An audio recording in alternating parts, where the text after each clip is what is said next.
Kate says, on this very hot evening. We'll probably do our best to raise your temperatures a little, as I am joined by two of the most glorious and exciting people that I know.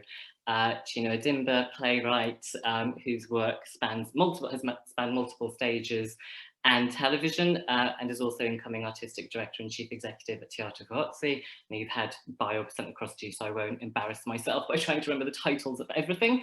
And Vinay Patel, also acclaimed playwright and TV writer, the Doctor Who fans amongst you as well, making quite a splash in the Whovian universe. Most importantly for me, I suppose I would say, Chino is one of our associate artists at HighTide, and Vinay is one of our trustees. And over the past year and a half now, gosh, doesn't this experience continue? Their counsel, support and guidance has been invaluable to the work that we have tried to do over this period in continuing to support the most diverse range of writers that we can. We as a company identified at the outset of the pandemic that the risk inherent in the moment that we're in, and this is work that has been so much more capably and extraordinarily taken forward by Chino, for instance, in her role as part of the founding committee of Freelancers Make Theatre Work, but that our freelance community and ecology would be desperately under threat, and that I think has been borne out by the experience of this time. Most specifically, for those of us here, of course, we will understand that the crisis has particularly affected those of us within the arts because we have grown accustomed over many years to precarious working conditions. The processes, systems, and I guess guidelines that we have adhered to as our practice for decades now have perhaps not best served the artists that we're inviting into our spaces. They perhaps have not best served the diversity of audiences that we'd like to welcome into those spaces. And that has led to what can be really clearly identified as a growing decline in participation in theatre in this country.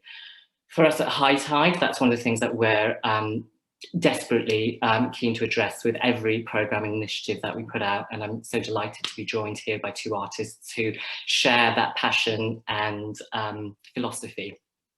I think speaking today is actually, and I should preface this by saying we're at an interesting moment right now, in a really interesting crossroads in the experience that we've all been travelling through together. When I was invited to bring together this talk, actually we were in quite a space of growing optimism. There was a vaccination programme getting rapidly underway, and it felt like reopening was really much more firmly in sight than it had been at any other point in the pandemic. And of course, this has been, to quote my icon Cheryl Cole, an emotional roller coaster, in as much as there has been this pattern of closure and reopening, the heartbreak suffered by so many of our peers in the sector with work that was programmed for last Christmas and then pulled as circumstances changed, of course. But yes, when I was invited to convene this conversation, it felt like we were on our road to a certain recovery. And of course we are. It's thrilling to have new freedoms, thrilling to see work reopening. But of course, as we sit here in the midst of the pingdemic, it's quite clear also that this experience isn't over yet. And although my intention today is to try to tease out positive learnings, messages, and hopefully galvanise you for the journey ahead, I think actually that word galvanise feels really important because there is going to be some ongoing struggle and challenge. And I think that certainly my responsibility as a leader of a theatre company is how do we support our talent to walk into that eyes open, best armour on, but also the kindness, compassion and generosity that we are going to need as a sector to support as many of our fellow artists as possible at a point perhaps where power structures above and beyond us are not doing as much as they could for communities in need. So that's quite enough from me. I might, well, I'll open this out now and invite Chino and Vinay to unmute yourselves. And we caught up earlier this afternoon, and as ever, it was a rousing, thrilling, reassuring conversation. But one thing I was struck by was a shared word and phrase that came through with both of you, which was about this idea of agency. And of course, it's tempting to look at the last year and a half as a period of bleak disruption, but I think we can all agree that there have been learnings, discoveries, undertakings. And I was really struck by the way you both used that word agency and this idea of artists and writers specifically, perhaps having had an opportunity in this disruption to readdress some of the status quo or take back control. And I wondered if I could invite both of you to speak a little bit more to that, if that's all right. I'll kick off with you, Chino, because you're smiling. Thank you, Vinay, and lovely to see everyone. Yeah, I mean, it was a very interesting thing for me as a writer. I feel fortunate and in some ways quite surprised by the fact that over the last year and a half, I've continued to work, but I've also continued to, through the work I've been doing with Freelancers Make Theatre Work, started to really think about the feeling that you are in this industry and that you are powerless and you are completely powerless. And actually what weirdly happens is that lots of writers, the more commissioned you become as a writer, the more powerless you feel. And you feel like you're in a system, and that it's a system that sometimes, depending on which medium you're writing for, can feel quite rigid. And Vinay can certainly talk about this a lot more in terms of TV. But I guess so. I think there was something that happened for me right at the start that left me feeling that maybe I needed to start to find some agency. And I was struck by both the personal panic and the collective panic, and really in a moment felt that it was important that I find a way to kind of talk and speak to other artists. That's what I really wanted to do. I wanted to talk to my fellow artists, and there didn't seem to be a way of doing that outside of the panic. And as an artist, I then felt that I had some agency to create that space that I needed. And so started running workshops and sessions for writers and artists and small theatre organisations to come together and talk about work, because everything else was so scary. The one thing we could talk about was our ideas and our work and the things that keep us inspired. And that really taught me something that I think I've spent the last year and a half trying to speak to other artists about where we find the spaces to have agency, not only within our work, so in terms of, say, the dramaturgical process, but also within our careers and within the choices that we make. And I think I was leading a talk last week, and one of the speakers on there spoke about the power of saying no is almost greater than the power of saying yes sometimes. And that really struck me as a thing that maybe feels outside of our experience as artists, particularly in British theatre. And so I've really, in some ways, been meditating on it, but also been acting on it and thinking about how I keep bringing that sense of artists with agency into my understanding of what I do and also what other artists can do for themselves. I don't know how you feel about that, Vinay. I mean, that covered a lot of it. That's really good. I'm trying to think about it. I mean, I think it feels weird to talk about it in those terms, just because for most of the writers I know, it has been quite, especially theatre writers I know, quite a devastating period, especially because, as you all know, that it's mostly a very, very lonely life. And the thing I know for sure that keeps me going with this job, and particularly writing for that medium, is that joy of knowing one day, if I'm very, very lucky, that I'll end up in a rehearsal room with some nice people and get to play and have some fun. And then my heart just sort of like really, really went out to everyone who was on the cusp of that, or had just gotten through the part of gone through the end of it, and we're going to put out this brilliant piece of work and the production shuts down after 3 days.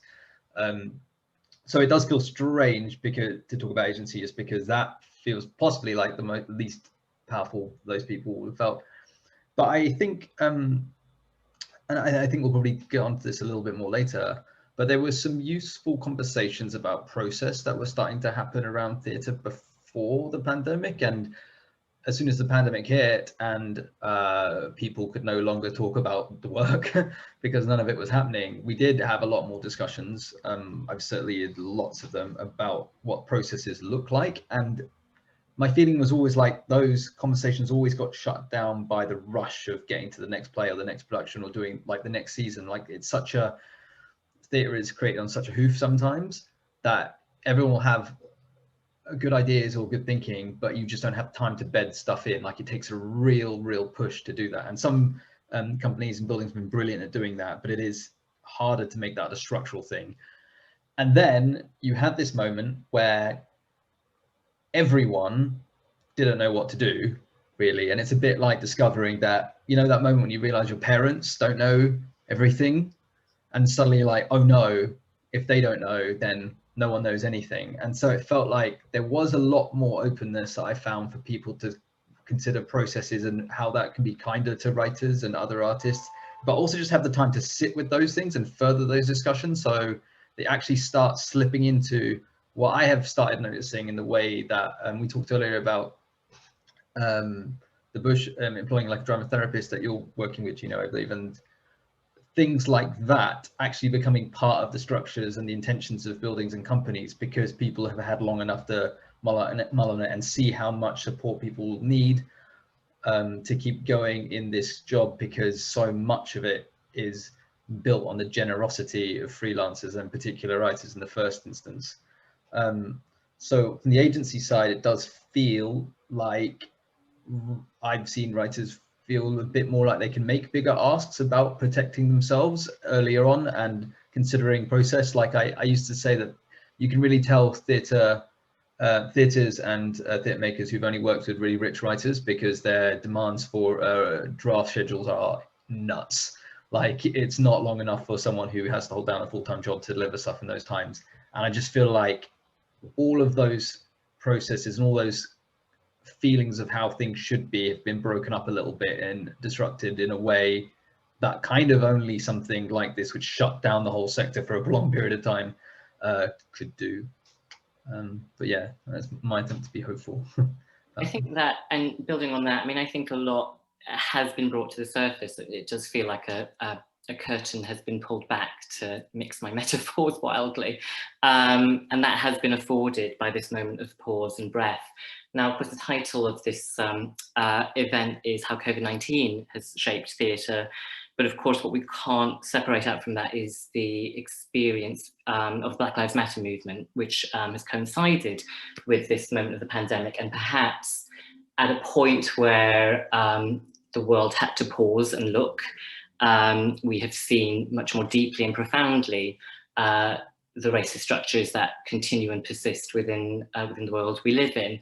And it's also interesting, and I would have to say heartening, actually. And I know I don't speak for every artist when I say this, but I didn't in my lifetime imagine that there would be as sustained a conversation around structural reform in relation to racism and prejudice based on cultural background and identity within our sector. Of course, it's interesting to note at this moment, it's possible in a time of suspension to make a lot of promises and claims. And of course, the challenge before us will be seeing how much that goodwill is lived up to as we begin to resume making. But I have found, and you spoke earlier about the sort of productive anger, I think, that has perhaps been unbottled a little in this time. It's very difficult to think of productive anger when I'm staring at Vinay's cat. But that has felt like it is potentially a useful force for transformation and change. I mean, I think really specifically we at HighTide have been part of the consortium of touring companies that have pulled together something called the Anti-Racism Touring Rider, which is, and of course it sits alongside the work that Ink Arts, for instance, have done, and of course the Writers Guild, in looking at structural change that is practical, that sits within contracts, that sits within codes of practice, as opposed to quite fluffy statements of intention. And to see an approach around better inclusion in our practices being folded into contract is a real game changer, I feel, and a real step forwards. I don't know, Chino, how you might feel about some of that. Yeah, I mean, I agree. I definitely didn't think I would see some of the conversations that are happening in my time in theatre. And I think, you know, I always call myself a reluctant optimist. And I want to believe that there is change that's possible, but I do believe that constructive anger is not such a bad thing, and that we must embrace the fact that it takes all of us to create change. So if we try to make a world that we think change can only happen by people who put up the peace sign, then I'm afraid we're forgetting the rest of history and the fact that people like Nelson Mandela were terrorists at one point before they became heroes. So, you know, that's the label he was given. And so we have to, as an industry, accept that there are some conversations that will be difficult and that will be uncomfortable, but they are absolutely necessary. But at the same time, allow for that optimism that means that we can go, okay, you say you want change, now show us. And that generosity, which is hard when you feel like you've been waiting for change for a very long time, is hard. And so I think that in this moment, that's really my only words on it, really, is that let's not completely dismiss where that anger comes from, but neither dismiss where that optimism also comes from. And that there's, you know, there is a possibility to make changes that are quick and what I call low-hanging fruit changes, and then the bigger changes that will tear some things apart. You know, so when we talk about, say, for example, a drama therapist suddenly becoming part of a writing and a production's life, then that is change that feels, actually, drama therapists have always existed. And they've always been in the industry. We just now realize there's a real role for that within every production and even now in buildings. But some of those bigger changes, I feel as an industry, I guess all I can speak of is what I would love this industry to become. And I would love it to become a truthful one. And I would love it to become a place where we have robust debates rather than shutting down things that make us feel uncomfortable. Yeah. It is fascinating. Oh, Vinay, yes. I just wanted to quickly, just because it came to my mind when you were speaking there, is something that has coincided again with this time period I've just seen a lot of is, we're talking about structural change and the way that should start at the absolute grassroots, seeing how there has been a lot of what I think has been a productive anger within drama schools, and the way that seeing new and younger students basically demanding better for themselves and looking at like historical issues within those schools, but also just the way in which you're taught very early on. And I guess this is particularly a thing with actors, but you know, I did my master's at a drama school, and so you interact with them all the time, and it affects your own training, the way you consider working with them. But there are just so many things that get drilled into them at a young point in their career, or early point in their careers, that they take as the way to do things, which are actually inherently abusive or damaging. And those things filter right up through into their expectations, the way they work with directors, and what those people eventually become, you know, top of the tree. So I feel hopeful that will be a thing that sticks, because I've started, like, even just in my old school, I've seen structural changes in terms of who is at the top of that tree and the processes in which they work through. And I think putting processes within institutions is the thing that hopefully makes those things stick beyond like individuals' passions and anger. But yeah, I just wanted to very quickly note that like that feels like a really encouraging thing to me, because I remember coming into the industry relatively late, and the theatre being sort of almost like this very cool great unknown in terms of the way people interact with each other. It's a bit more lovely, it's a bit more intimate, it's a bit more comfortable, and that looks really weird from the outside. That's just what happens in theatre. It's like, no, it really shouldn't. It really shouldn't. And yeah, so that's just like my big thing that I'm trying to pull on and look to, is the way that change gets led from the bottom as well as from the top. I think that's a really interesting point in relation to, because of course the great experience of the pandemic theatrically has been the prevalence, the mainstreaming of digital theatre. And of course, many artists quite rightly have pointed out that digital theatre again predates COVID-19. But of course, there was the great rush to move online, and a huge amount of learning in that, and a sense in which I think best practice now needs to catch up. And it was lovely to be talking to Leslie and Kate at the Bicycles yesterday about new guidance around digital theatre making that's going to be coming out later this year. And we at HighTide are really excited to be kind of early adopters of these new protocols. But quite interestingly, certainly my experience of the digital theatre that has been created is, I mean, I'll be very candid, and I know this is being recorded and it might mean I never get a job there, but I don't care, whatever. I found it quite interesting that, for example, the National Theatre has had its VR and digital studio kind of out the back of that sort of porter cabin out the back of the NT studio for a good number of years now. And we went into the moment of the ongoing moment of this pandemic, and actually, although NT Live, which is ultimately a recording mechanism, in terms of innovative digital practice, I didn't see anything kind of suddenly making itself known from what has been actually quite sustained exploration. And I suppose what I wondered in that, and I'm chief executive of a company, so I think as a business person, of course, we've arrived at a theatre landscape where the majority of our producing houses have these massive auditoriums to fill, and all of the overheads and expectations that are generated around that.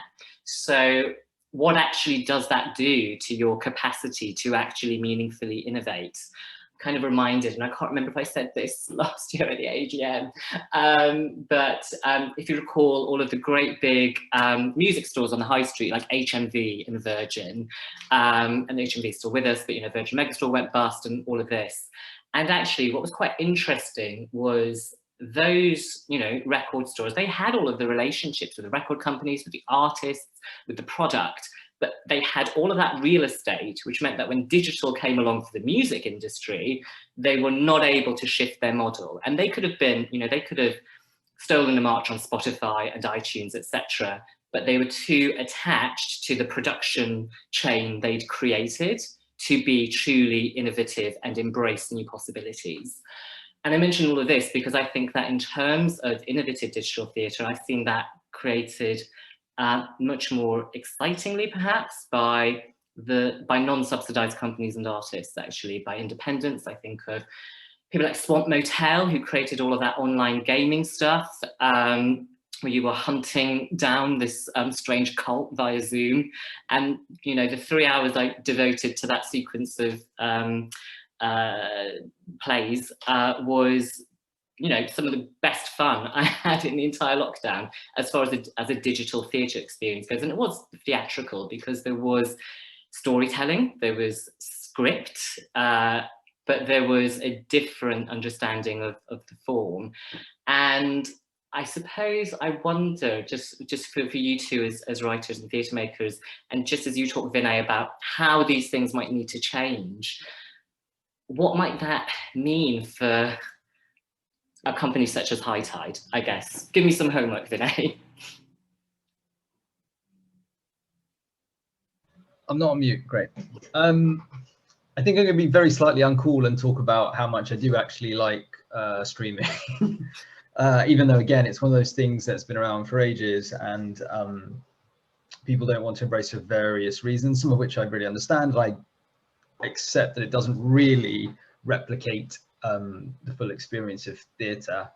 the things I just want to quickly say about it that I think are positive are that, firstly, I think that plays and theatres can sometimes be a little bit exclusive, in the sense that if you didn't buy a ticket in time for a thing and it doesn't get extended or transferred somewhere, you're never going to see it.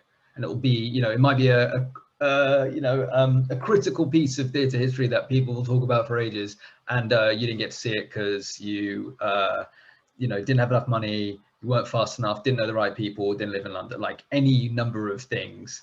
So the idea of archiving and recording, which obviously the National and other places have done for ages, V&A used to go out and record some works as well. I do think that if we want a more equitable audience base, and actually critical base, the idea that you could be a critic coming up now, but you don't have access to those productions for either the idea of not having access because you're not in the right place geographically, the theatre isn't accessible, or you just don't have the money. That seems absurd to me. And so I see it not as a replacement, but I like the idea that theatres are considering and been investing in their capacities to record shows and find a way of making that, its own experience in itself. And I do think that will be more useful. I have got a better grasp of work outside of London, speaking as someone who's based here, from seeing shows like that in a way that I wouldn't necessarily be able to afford to go up to Manchester as often as I'd like. So my big hope actually with that is that it will decentralize or help further decentralize London's dominance of theatre, which I think is increasingly unhealthy. But yeah, sorry, that's not anything I just wanted to add on. No, absolutely. And I think, the opportunity that it might afford to make work more accessible to artists such as the writers we have here today. And we all know that actually our own craft grows by being fed, stimulated and nourished by as much as we can receive, and making that less emotionally, financially, time expensive as possible can only be a good thing. And of course, the wider access conversation that potentially unlocks, I think one of the interesting learnings that we need to dissect, I mean, that word access has been chucked around a hell of a lot in relation to kind of large-scale digital offering. I don't think the data is there yet to really establish how many people engaging with NT at home or that kind of great shiny offer are actually first-time theatre attenders or people who've not had the confidence to cross the threshold. I think there is more work for us to do as a sector in terms of making that attractive to a person who might be weighing up, do I spend a few hours on this or do I, watch Bridgerton? And just the last thing is, like, we accept that reading a play is analogous to having an experience of it to a degree. So I don't necessarily see how streaming can't be the same thing in that sense. That's all. Sorry, actually, I don't know if you have anything to add. What did you make of the great lurch into streaming? Well, I mean, it's really difficult for me because I hear everything that Vinay says, and I do believe that there is, whatever the data says, it is allowed. For the first time, I've been able to say to my friends, there's a bit of theatre online, and even though we're not watching it together, actually that I know lots of people who still don't necessarily feel comfortable in a theatre space or theatre building, but have been able to access work that way.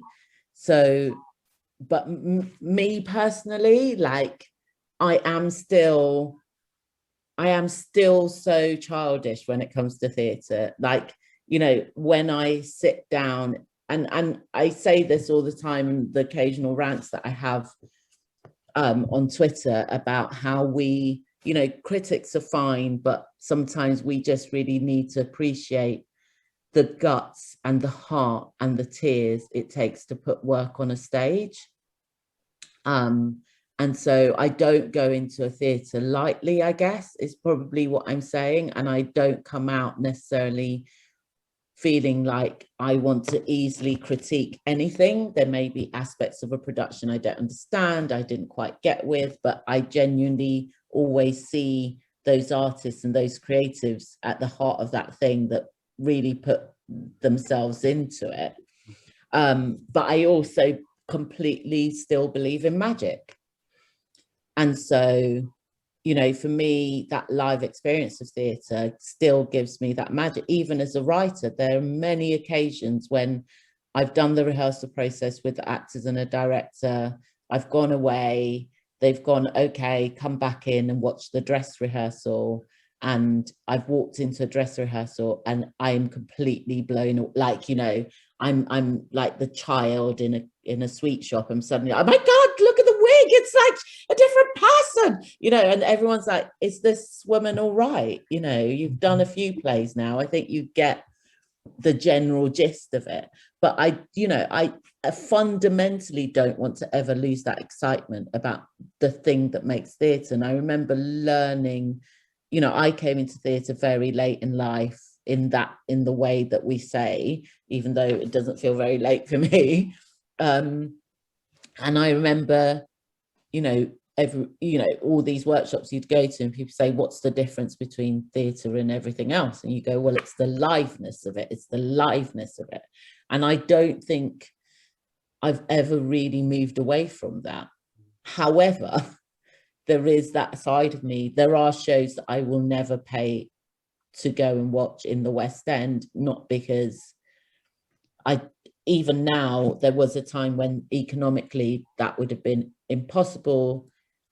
Geographically, that would have been difficult.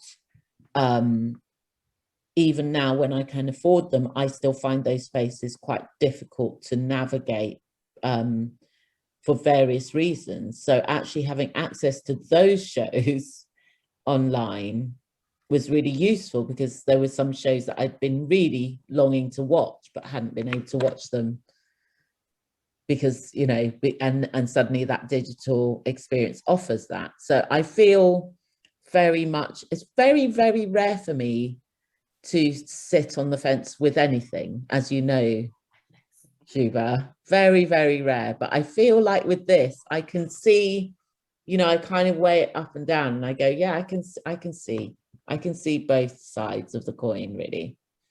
Yeah, I mean, my ideal would be, my favorite productions would exist in a pocket universe somewhere over here that I could occasionally go visit when I need to like feel better, or like I'm feeling too good and need to feel desperately sad. But yeah, I totally hear what you're saying. That liveness, you know, is the thing that keeps you. I miss the emotional charge of an audience in a moment, and nothing will ever replace that. I think it is just that thing of having something alongside, especially like when one of the is slightly off kilter a little bit. We were talking a bit in our discussion beforehand about like the Fringe and how expensive that is, and how ridiculous that is an access point for people coming into the industry, how expensive it is to bring something up there, to keep it there on for a month-long run, and that being where theatres scout, you know, new writers or artists that they want to work with, or someone's one-person play gets picked up and turns into a BBC drama. You know what I mean? Like it feels like if that becomes a dream we sell people, I'd like to believe that people are more open to the idea that even you would take a recording that a young company perhaps have done, and rather than having to fork out several £1,000s to go up to the Fringe for it to be seen, or any sort of Fringe to be seen, people be open to seeing those things. So I think there is both a thing in terms of access to audiences, but also in terms of commissioners and people who are trying to engage, people within theatres and theatre companies and theatre buildings wanting to engage with artists. So I do think they can sit alongside one another, each other. I don't think they will destroy each other necessarily, because they have different audiences essentially. And if you want to, you know, properly develop an audience for online theatre or streaming theatre, that becomes a whole different ask, and it's a different topic. But I think it should be okay. And I think, I mean, you know, if anything, my real hope, maybe it's too optimistic, is someone will see a production on a screen and go, man, I'd love to be in that room.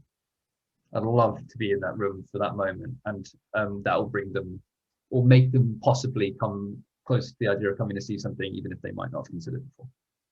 Yeah, I think also, sorry, Suba, can I just add to that? Like, you know, theatre's the only time I see other writers, and we are the most antisocial beings out there. Like, and so, you know, I went to the first production I went to when it was safe to go again.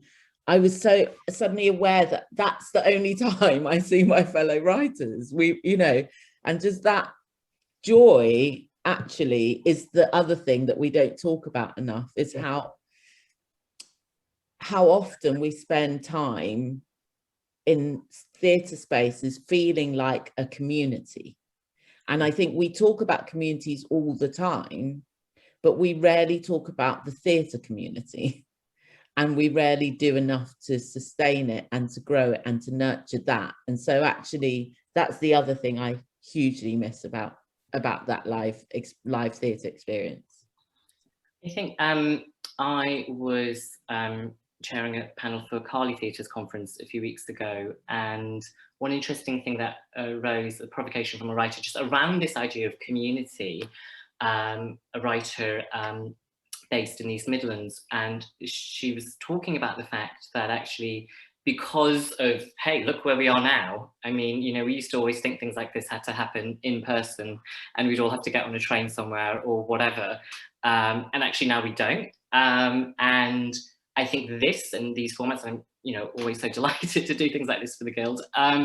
They're a really vibrant and successful example of how this form of interaction can create community successfully. I know that, you know, we're not all going to be able to go to a pub afterwards or what have you, but there is, and as this writer was saying at the Carly conference, she felt more connected to writers and other writers than she ever had in the experience of the pandemic, because these spaces have been made available, and the hope is that such spaces as these will continue to exist long after this is all hopefully all behind us.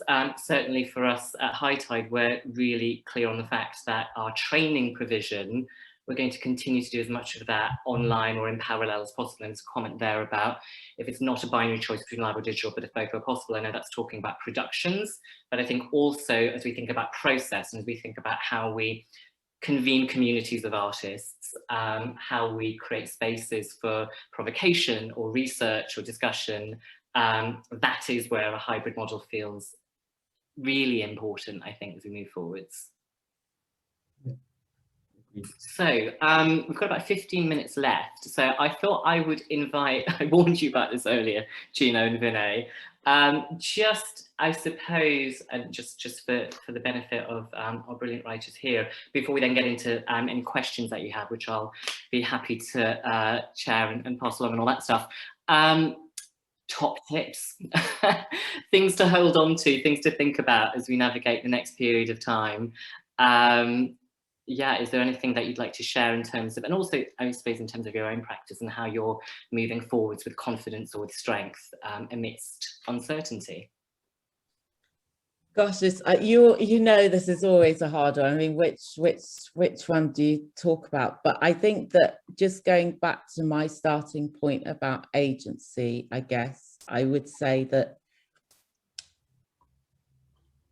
certainly as a Black artist and a Black writer, but I think this is a wider issue that sits under the whole industry, is this sense of being grateful. And it's, without being too controversial, I think there's something in that statement that is also contributing to how we have responded to this moment and how we are making the case for what we do in the moment. So my top tip is really finding what the opposite of being grateful is for you as an artist. And really fighting against that narrative of being grateful,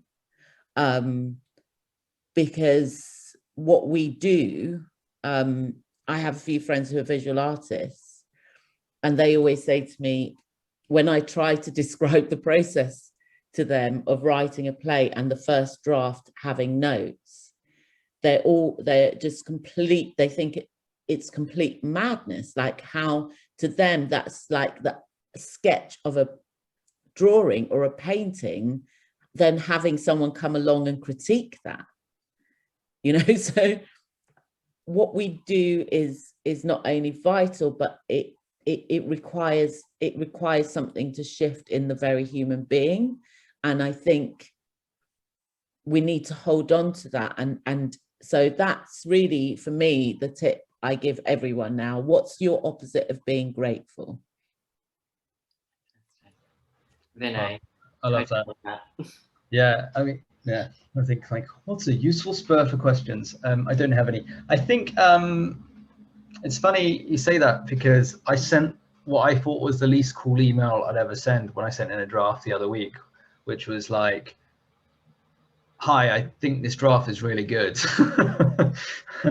and I realized the reason I'd sent that is because I think as writers, both for your own self-protection and also just as a way of, you know, out of just mortal embarrassment, you get into a habit of writing, I'm really sorry, this draft is really pants. I'll make it better, I promise. Please don't hate me forever. I do belong in this industry, I believe, because you need a massive ego to be doing this job to a certain degree, but also you're incredibly vulnerable. Please don't judge me in everything I'll ever do from this terrible, terrible, terrible draft. And sometimes that's an important email to send, but also now I've been on the other end of those sort of emails a lot. I'm trying to go, so my cat's just going at that thing. I've been pushing myself to go in, you know, adjacent to what Chino was saying. When do I get to say that I think something is good without trying to sound like a massive prick? And actually, I think it does sort of change the way people interact with you and interact with a piece of work. If you're able to go, I can own the things that I think are good, not in a, you know, undeserved way or a supremely arrogant way that doesn't invite any critique. But I did find it useful in myself in a very, very dark moment. Like I had a discussion with a few people, like January felt like the worst moment of like the pandemic for me. And I was just coming off the back of that. And I was like, I just need to find a win generally, but also just within myself. And so it was a thing of going, I'm going to start acknowledging when I think I've done a good thing more purposefully and make that an active act in my process. You know, partly as a confidence builder, but also just a way of counterbalancing that voice in your head that will always tell you and always be there and is useful most of the time that something is really bad. So yeah, trying to embrace when I think I've done something that I think is actually very good. And then just very quickly, secondly, just push myself to reconceive of myself as a person, as an artist, and the way that I think of my own process. I mean, I miss, again, this will sound a bit like my gold watch is too shiny, but I miss being like, just starting off in theatre and kind of not knowing anyone and not knowing the way to do things. Like I hadn't been drilled 1,000 times with different sets of notes or different sets of practices or different people who were better than me telling me how to do things. And so I was stumbling through things in a way that felt exciting. And the pandemic has forced me to go back and reconceive of the way that I look at my process, because I couldn't do it in the same way that I used to. And it's just a reminder to me that to always try and keep that in myself. I think I said something really pretentious earlier about being curious about who you might be. And I think that's the thing I'm going to try and hold on to, is like, just because you found something that really works for you, it might not work forever, or the world might shift completely through some other cataclysmic event, which I'm sure we're due a few more of. So yeah, always be open to new ways of working and you might be a happier person. Fantastic. And I think it's an interesting time to be considering, what does it mean to be making work and progressing ultimately in a sector that is in a position of vulnerability, in a position of flux, in a position of self-reflection and some necessary change. Richard sent a question through there: how do we really grasp this crisis as an opportunity to change the culture of entitlement and non-inclusiveness that has been so embedded in theatre for the last 50 years, if not longer? And that's a particularly challenging situation for the freelance artists to find themselves in, because actually there've been a set of rules and a set of structures and a certain way of, okay, well, if I send my script to this person, or if I, etc. And that's one way of ascending a ladder, if that exists, maybe. Or I go to Edinburgh, as we were discussing previously, etc., etc. At a point where actually I think many of us within the sector are advocating a real overhauling of those systems, I can see how that might be anxiety inducing for artists who've spent a long time knocking on certain doors, if suddenly that door moves over there. And I think that's something that we will have to navigate with care as we move forward, certainly. But I think, and to come back to this idea of empowerment and agency, and a point that has been made already, but you know, now is the best possible time to be expecting something different from the organisations that you might look to or need to produce your work, which ultimately for the majority of writers I know certainly is the aspiration, to, as you both said, to be able to be in that room with other artists and experience that liveness and see it in glorious fourth and fifth dimensions. Vinay, that's a nod to you. But I think that is, I think that's challenging. I think it's really challenging for the freelance artist, for the independent artist, for somebody outside of what feels like the inner circle to say, oh, I think you should be doing something differently. I suppose that's where, to flip the question back at Richard, that's where something like the Guild becomes ever more valuable, to support its membership in holding gatekeepers and holders of power to account. I know there's work to do in terms of diversifying the membership of the Guild, and that's something that I'm very supportive of. But I think there's more to find in that collective action. As we know, hey, there's a reason unions were smashed back in the day.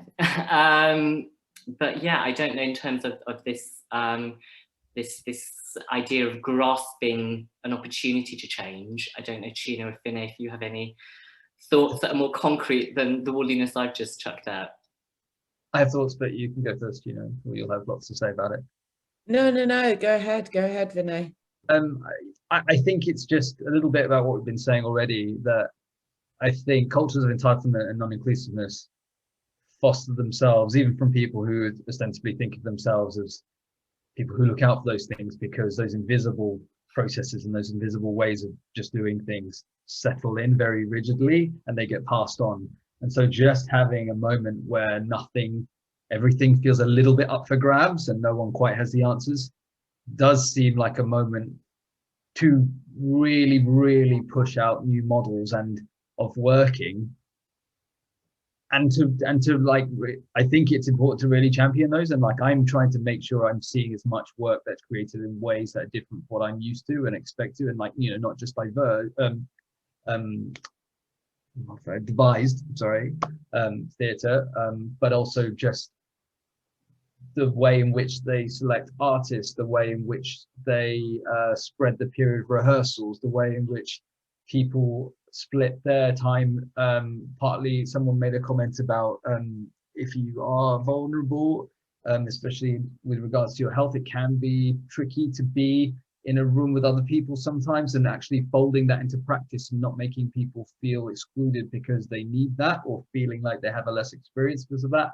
All of those, this is that moment, for better or worse, in which there is a chance for all of those different approaches to gain a greater level of salience. And I think I would like to see some engagement from people with a lot of bigger platforms, and whether that's theatre buildings or the Guild itself, to consider how you can highlight those and evaluate those and really push those forward once we come out of this moment. Because like, the thing about, as much as this is a global pandemic and as much as it does affect everyone to a certain degree, people do end up having short memories. And I think emotively, a lot of people want to just push past the moment. And what happens then is everything that happened within the moment is very easy to lose. So there being some sort of engagement with those things in a way that records and tries to recreate them afterwards, I think feels like the way in which to do that. Absolutely, and I think there's an extraordinary thing there, of course, as we have all experienced. For years we've said that people can't work from home, for instance, and that's been, in many organisations I've worked for, certainly a real issue and consideration around employment practice, around the makeup of a team, and that has all been fundamentally thrown on its head, mainly because a load of wealthy, able-bodied people have now experienced some glimmer of the restrictions that perhaps exist on sections of our society that perhaps don't get the platform very often. This experience of isolation does not just belong to a pandemic. It's been part of, someone just pointed, digital gives us in rural areas access. Exactly that. Rural isolation is going to outlast the pandemic, actually, how are we holding ourselves accountable and ensuring that we take that learning across at a point where, yes, those of us who perhaps don't need to anymore no longer need to do it.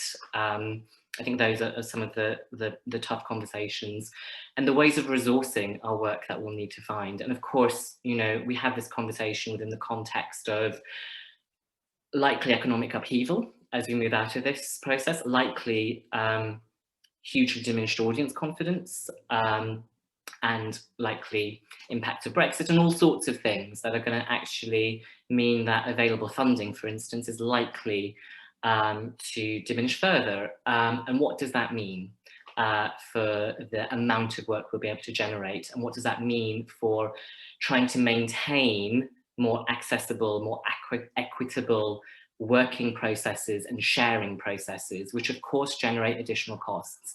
And I do think as a sector, we're going to have to become more comfortable with making a little less, actually, and ensuring that what we do make is rigorously accessible and rigorously diverse and made with rigorous equity and equality in order to be worth its weight.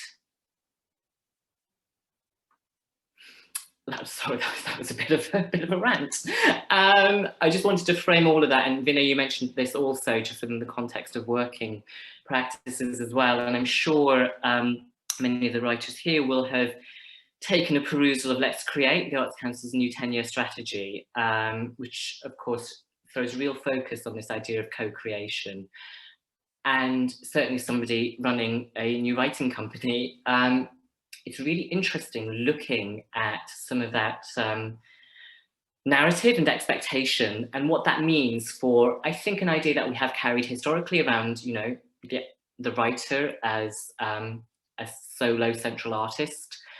We know some of that is mythology that doesn't remotely reflect the actual lived experience of writing and the inherent collaboration, the inherent research, the inherent interest in communities and stories and finding voices and bringing them to the stage. But I think there's going to be work to do for all of us around how we make those processes of inclusion in creation sharper, clearer, more comfortable, how we equip writers in part at times to be journalists within their making process, etc. And that's just to give people here a glimmer of how we at HighTide are thinking about how we will embark on commissioning and development processes as we move into this new landscape. I have to absolutely underline that that is not just because the Arts Council is telling us to do it. The vast majority of work that I've commissioned has begun with audience consultation. I'm really interested in the ways that artists can talk to potential audience members right at the outset of a developmental journey. And I do think, and Chino and I have spoken about this innumerable times, the ways in which venues and those structures can keep the writer and the audience really far apart, and the work that we can do as a sector to ensure and insist on that engagement and conversation and dialogue. We've got 2 minutes left because I've wittered on, I'm afraid, but I wondered if there were any burning questions that people wanted to chuck in. They can be on almost anything. I know a lot about Britney Spears. I've stunned everybody into silence, I'm afraid.